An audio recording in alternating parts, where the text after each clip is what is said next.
അവിടുന്ന് സ്വർഗത്തിൽ നിന്നൊരു സഹായം അയച്ച് നമ്മെ രക്ഷിക്കുന്നു. എന്താണ് അവിടുന്ന് സ്വർഗത്തിൽ നിന്ന് അയച്ചിട്ടുള്ള സഹായം? അവിടുന്ന് സ്വർഗത്തിൽ നിന്ന് അയച്ചിരുന്ന സഹായം എന്താ? യേശുക്രിസ്തു, തന്റെ ഏകജാതനെ. അതാണ് ക്രിസ്മസ്. നമ്മെ രക്ഷിക്കാൻ വേണ്ടി ദൈവം തന്റെ ഏകമകനെ അയച്ചു തന്നിട്ട് നമ്മൾ ഒരാളെ പോലെ ഭൂമിയിൽ പിറക്കുന്നു. അവിടുന്ന് സ്വർഗത്തിൽ നിന്ന് സഹായമയച്ചെന്നെ രക്ഷിക്കും. എന്നെ ചവിട്ടി മരിക്കുന്നവരെ അവിടുന്ന് രക്ഷിക്കും. ദൈവം തന്റെ കാരുണ്യവും വിശുദ്ധതയും അയക്കും. അവിടുന്ന് സ്വർഗത്തിൽ നിന്ന് സഹായമയച്ചെന്നെ രക്ഷിക്കും. എന്നെ ചവിട്ടി മെതിക്കുന്നവരെ അവിടുന്ന് ലജ്ജിപ്പിക്കും. അതാണ് ഈശോ പറഞ്ഞത്, ഞാനാണ് സ്വർഗത്തിൽ നിന്ന് ഇറങ്ങി വന്ന ജീവനുള്ള അപ്പം. ഇപ്പൊ സങ്കീർത്തനത്തിന്റെ അർത്ഥം മനസ്സിലായോ? അപ്പൊ ഈ സങ്കീർത്തനത്തിൽ യേശുവിനെ കുറിച്ചാണ് മുഴുവനും പറഞ്ഞിരിക്കുന്നത്. അതുകൊണ്ടാണ് ഈശോ പറഞ്ഞത്, എന്നെ കുറിച്ച് സങ്കീർത്തനങ്ങളിലും മോശയുടെ പുസ്തകങ്ങളിലും നിയമഗ്രന്ഥങ്ങളിലും എഴുതിയിരിക്കുന്നത് പൂർത്തിയാകണ്ടേ? അപ്പൊ യേശു എല്ലാ ദിവസവും 150 സങ്കീർത്തനങ്ങളും പാടുമായിരുന്നു മാതാവ്. കാരണം അത് ഇസ്രായേലിന്റെ ചട്ടമായിരുന്നു. ഇന്നു മുതൽ നമ്മൾ ഒരു സങ്കീർത്തനമെങ്കിലും ഒന്ന് പാടി തുടങ്ങണം. എല്ലാ ദിവസവും ഒരു സങ്കീർത്തനം. അത് പാടുമ്പോൾ അതിന്റെ അർത്ഥം ഗ്രഹിക്കാൻ ബുദ്ധിമുട്ടുണ്ട്. പരിശുദ്ധാത്മാവിനോട് പ്രാർത്ഥിക്കണം. അവിടുന്ന് സ്വർഗത്തിൽ നിന്ന്, അവിടുന്ന് സ്വർഗത്തിൽ നിന്ന് സഹായമയച്ചെന്നെ രക്ഷിക്കും. എന്നെ ചവിട്ടി മരിക്കുന്നവരെ അവിടുന്ന് ലജ്ജിപ്പിക്കും. ദൈവം തന്റെ കാരുണ്യവും വിശ്വസ്തതയും അയക്കും. എന്നോട് കൃപയുണ്ടാകണമേ ദൈവമേ, എന്നോട് കൃപ തോന്നണമേ. എന്നോട് കൃപയുണ്ടാകണമേ ദൈവമേ, എന്നോട് കൃപ തോന്നണമേ. അങ്ങയിലാണ് ഞാൻ അഭയത്തേടുന്ന വിനാശത്തിന്റെ കൊടുക്കാറ്റ്. കടന്നു പോകുവോളം ഞാൻ അങ്ങയുടെ ചിറകിൻ കീഴിൽ ശരണം പ്രാപിക്കുന്നു. എന്നോട് കൃപയുണ്ടാകണമേ ദൈവമേ, എന്നോട് കൃപ തോന്നണമേ. എന്നോട് കൃപയുണ്ടാകണമേ ദൈവമേ, എന്നോട് കൃപ തോന്നണമേ.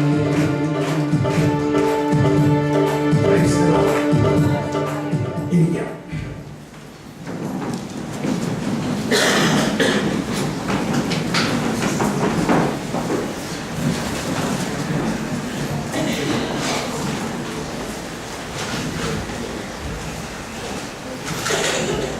ഈ കൃപ എന്നതിൻ്റെ അർത്ഥം ഗ്രഹിച്ചു കഴിഞ്ഞാൽ പിന്നെ വലിയ സന്തോഷമായി. നമ്മളെപ്പോഴും ചിന്തിക്കുന്നത് നമ്മുടെ പ്രശ്നങ്ങളുടെ എല്ലാം കാരണം എന്തോ ശാപമാണ്, കോപമാണ്, പാപമാണ്, ഇങ്ങനെയൊക്കെ ചിന്തിക്കുക. എന്നാൽ ഇതൊന്നും അല്ല കാരണം. ഈ കൃപയെ കുറിച്ചുള്ള അറിവ് കുറവുകൊണ്ടാണ്. കൃപ ദൈവിക ജീവിതം അല്ലെങ്കിൽ ദൈവിക ജീവൻ മാനുഷിക ജീവിതത്തിൽ ലയിക്കുന്നതിനാണ് കൃപ. അത് സംഭവിച്ചു കഴിഞ്ഞിരിക്കുന്നു നമ്മളെ സംബന്ധിച്ച്. പക്ഷെ നമ്മൾ അറിയുന്നില്ല. നമ്മളിൽ തന്നെ ദൈവത്തിന്റെ ജീവനും ദൈവത്തിന്റെ ജ്ഞാനവും നിറഞ്ഞു നിൽക്കുകയാണെങ്കിലും നമ്മൾ അറിയാത്തത് കൊണ്ട് അത് ഉപയോഗിക്കുന്നില്ല. നമ്മുടെ നാട്ടിൻപുറത്ത് നടന്നൊരു സംഭവമാണെന്ന് വിചാരിക്കുക. ഒരമ്മച്ചി മകനെ വളരെ ബുദ്ധിമുട്ടി പഠിപ്പിച്ചു. ആ മകനെ പഠിപ്പിക്കാൻ ആ അമ്മച്ചി വളരെ ദരിദ്രയായ ഒരു അമ്മച്ചിയാണ്. ആ ദരിദ്രയായ അമ്മച്ചി മറ്റുള്ള വീടുകളിൽ ജോലിക്ക് പോയി പാത്രം കഴുകി മുറ്റമടിച്ച് ഒക്കെ കിട്ടുന്ന കാശ് കൊണ്ട് കഷ്ടപ്പെട്ട് ഈ മകനെ പഠിപ്പിച്ചു. അവളുടെ ഒരേ ഒരു ആഗ്രഹം, ഇവൻ വലുതായി ഇവനെ നല്ല ഒരു ജോലി കിട്ടണം. എനിക്ക് ഉണ്ടായ പോലത്തെ ദാരിദ്ര്യം അവനുണ്ടാകരുത്. അവൻ വലുതായി ജോലി കിട്ടിക്കഴിഞ്ഞ് കഴിയുമ്പോൾ പിന്നെ എൻ്റെ ദാരിദ്ര്യമെല്ലാം പോകും. അങ്ങനെ അവനെ വലിയൊരു ഓഫീസറായി യൂറോപ്പിൽ ജോലി കിട്ടുകയാണ്. അങ്ങനെ അവനെ യാത്ര അയക്കും. നേരത്തെ അവൻ അമ്മയെ കെട്ടിപ്പിടിച്ച് പറഞ്ഞ അമ്മയ്ക്ക് എല്ലാ പ്രയാസങ്ങളും മാറും. ഞാൻ അവിടെ ചെന്നാൽ ഉടനെ എൻ്റെ ആദ്യ ശമ്പളം തന്നെ അമ്മയ്ക്ക് അയക്കാം. അപ്പോൾ അമ്മ ഈ സാരിയെല്ലാം മാറ്റി നല്ലൊരു സാരി വാങ്ങും, സ്വർണ്ണമാല വാങ്ങും. അങ്ങനെ അമ്മ ഇനി നന്നായിട്ട് ജീവിക്കണം. പിന്നെ അയക്കുന്ന ശമ്പളം കൊണ്ട് ഈ കുടിൽ പൊളിച്ച് മാറ്റി ഇത് നന്നായിട്ടൊരു വീടുണ്ടാക്കണം. ഇതെല്ലാം പറഞ്ഞുകൊണ്ട് പോയി. 3-4 മാസം കഴിഞ്ഞിട്ടും അമ്മ നോക്കുമ്പോൾ ഇവർ പൈസ ഒന്നും അയച്ചിട്ടില്ല.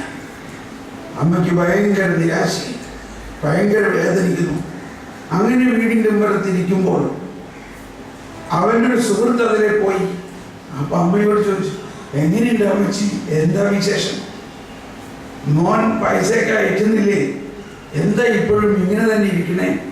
ഈ മുഷിഞ്ഞ വസ്ത്രം, ഈ കീറിയ സാരി, ഈ വീടിത വീഴാറായിരിക്കുന്നു, ഇതൊക്കെ ഒന്ന് പുതുക്കി പണിതൂടെ? അവന് നല്ല ശമ്പളം ഉണ്ടല്ലോ. എന്നെ മോനെ ഒന്നും പറയണ്ട, അവൻ എന്നെ ചതിച്ചു. അവൻ ഇതെല്ലാം പറഞ്ഞുകൊണ്ട് പോയിട്ട് ഒരു കാശിൽ ഒരയച്ചില്ല. എന്താ പറയണേ? അവൻ അങ്ങനെ ചെയ്യാൻ വഴിയില്ലല്ലോ. അപ്പോ ഈ സുഹൃത്ത് വീണ്ടും വീട്ടിലേക്ക് കയറി വന്നു. ഇല്ല, അവൻ ഒരു കാശും അയച്ചില്ല. അത് അസംഭവ്യം. അവൻ കിട്ടുന്ന കാശ് മുഴുവൻ അമ്മയ്ക്കല്ലാണ്ട് വേറെ ആൾക്ക് അയച്ചു കൊടുക്കണേ. അവൻ എഴുതുന്നില്ല, എഴുത്തൊക്കെ എഴുതുന്നുണ്ടാവൻ. അവൻ കുറെ ചിത്രങ്ങളും ഒക്കെ അയച്ചു തരുന്നുണ്ട്. അതൊക്കെ ഞാൻ ഇവിടെ ഒട്ടിച്ചു വെച്ചിട്ടുണ്ട്. എവിടെ? അങ്ങനെ ഈ സുഹൃത്ത് വീട്ടിൽ കിടന്ന് നോക്കിയപ്പോൾ എന്താ കാണുന്നത്? അവൻ അയച്ചു കൊടുത്തിരിക്കുന്ന യൂറോ നോട്ടുകളാണ്. യൂറോ നോട്ടുകൾ. അമ്മയ്ക്കറിയാമോ യൂറോ എന്താണ്? ആ യൂറോ നോട്ടുകൾ, 500-ൻ്റെയൊക്കെ നോട്ടുകൾ ഇവിടെ അമ്മയ്ക്ക് ഒട്ടിച്ചു വെച്ചിരിക്കാൻ ചോദിക്കണം. എന്നിട്ട് ഈ ദാരിദ്ര്യം, എനിക്ക് കുടിക്കാൻ കാശില്ല, കൃഷ്ണ കാശില്ല, എൻ്റെ പത്രം കീറി പോയിരിക്കുന്നു, വീടിൽ കുടിയിൽ പിടിഞ്ഞു വീഴാറായിരിക്കുന്നു. മനസ്സിലായോ? ഇതിനാണ് അജ്ഞത എന്ന് പറയുന്നത്. നമ്മളിൽ ദൈവം തമ്പുരാൻ തന്നെ വസിക്കുന്നുണ്ടെങ്കിലും നമ്മളിപ്പോഴും പ്രാർത്ഥിച്ചുകൊണ്ടിരിക്കണം, ദൈവമേ കടന്നു വരണമേ, പരിശുദ്ധാത്മാവേ പുറത്തിറങ്ങണമേ. അയ്യോ എനിക്കൊന്നുമില്ല, എനിക്കൊന്നുമില്ല. മാമോദീസായിലൂടെ, ജ്ഞാനസ്നാനത്തിലൂടെ ത്രിത്വൈക ദൈവം നമ്മളിൽ കൂടാരമടിച്ചിരിക്കുന്നു. ഈ അറിവില്ലാത്തത് കൊണ്ട് നമ്മളിന്നും ദരിദ്രരായിട്ട് ആത്മീയതയെ കുറിച്ചുള്ള ദാരിദ്ര്യത്തിൽ, ദൈവത്തെ കുറിച്ചുള്ള അറിവില്ലായ്മയിൽ കഴിയുമ്പോഴാണ് നമ്മളുടെ പ്രശ്നങ്ങളെല്ലാം. ഈ മകൻ പറഞ്ഞു, അമ്മച്ചി ഇതെല്ലാം ഒരുപാട് പൈസയാണ്. അതെനിക്ക് അറിയില്ലല്ലോ. അയ്യോ, നമുക്ക് ഇതുകൊണ്ട് ബാങ്കിൽ പോകാം. അമ്മച്ചിയുടെ പേരിൽ ഒരു അക്കൗണ്ട് തുടങ്ങിയിട്ട് ഇതെല്ലാം ആ അക്കൗണ്ടിൽ ഇട്ടിട്ട് അമ്മച്ചിക്ക് ഇഷ്ടംപോലെ ഉപയോഗിക്കാം. അങ്ങനെയാണല്ലേ. അതാണ് പരിശുദ്ധാത്മാവിലൂടെ നമുക്ക് തരുന്ന ജ്ഞാനം. ദൈവത്തെ നമ്മിലേക്ക് കൊണ്ടുവരിക മാത്രമല്ല, നമ്മളിലേക്ക് നൽകപ്പെട്ടിരിക്കുന്ന ദൈവാരൂപിയുടെ പ്രവർത്തനത്തെ പഠിച്ച് അത് നമ്മുടെ ജീവിതബന്ധിയാക്കുക, ജീവിതത്തിൽ ഉപയോഗമാക്കുക. നമ്മൾ കേട്ടു, യേശുക്രിസ്തുവിലുള്ള നിങ്ങളുടെ ജീവിതത്തിന്റെ ഉറവിടം അവിടുന്ന് തന്നെയാണ്. ദൈവം അവനെ നമുക്ക് എന്താണ് പറഞ്ഞ വചനം? ജ്ഞാനവും നീതിയും വിശുദ്ധീകരണവും അപ്പൊ ദൈവത്തിന്റെ പ്രവർത്തനം മനുഷ്യരിൽ സംഭവിച്ചു കഴിഞ്ഞിരിക്കുന്നു. ആ സംഭവിച്ചു കഴിഞ്ഞ പ്രവർത്തനത്തെ, ആ സംഭവിച്ചു കഴിഞ്ഞ അനുഗ്രഹത്തെ കുറിച്ച് നമ്മൾ ചിന്തിക്കുകയും ധ്യാനിക്കുകയും പ്രാർത്ഥിക്കുകയും അറിയുകയും ചെയ്യുമ്പോഴാണ് നമ്മൾ സമൃദ്ധരാകുന്നത്. നമുക്ക് സമൃദ്ധി. അവിടുന്ന് സ്വർഗത്തിൽ നിന്ന് സഹായമായി ചെന്നെ രക്ഷിക്കും. മനസ്സിലായി? അപ്പൊ അവിടുന്ന് സ്വർഗത്തിൽ നിന്ന് അയച്ചുന്ന സഹായം ഓൾറെഡി നമുക്ക് ലഭിച്ചു കഴിഞ്ഞിരിക്കുന്നു. അതുകൊണ്ടാണ് ഈശോ പറയാറുള്ളത്, അന്വേഷിപ്പിൻ. ഒന്നെല്ലാവരും പറഞ്ഞേ, അന്വേഷിപ്പിൻ.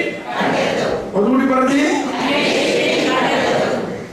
നമ്മളൊരു പാട്ട് കേട്ടിട്ടുണ്ട്, ഈശ്വരനെ തേടി ഞാൻ അലഞ്ഞു,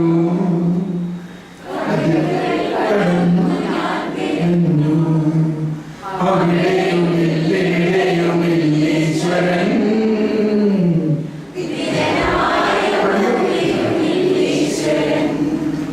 മനസ്സിലായില്ലേ? അതിന്റെ അവസാനം എന്താ പറയുന്നത്? അവസാനമെന്നിലേക്ക് ഞാൻ തിരിഞ്ഞു,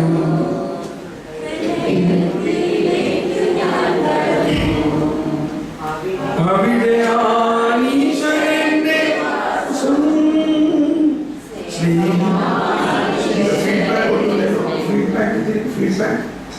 അവിടെയാണ് സ്പീക്കർ. ഈ സ്പീക്കറിൽ ഒന്നുമില്ലേ?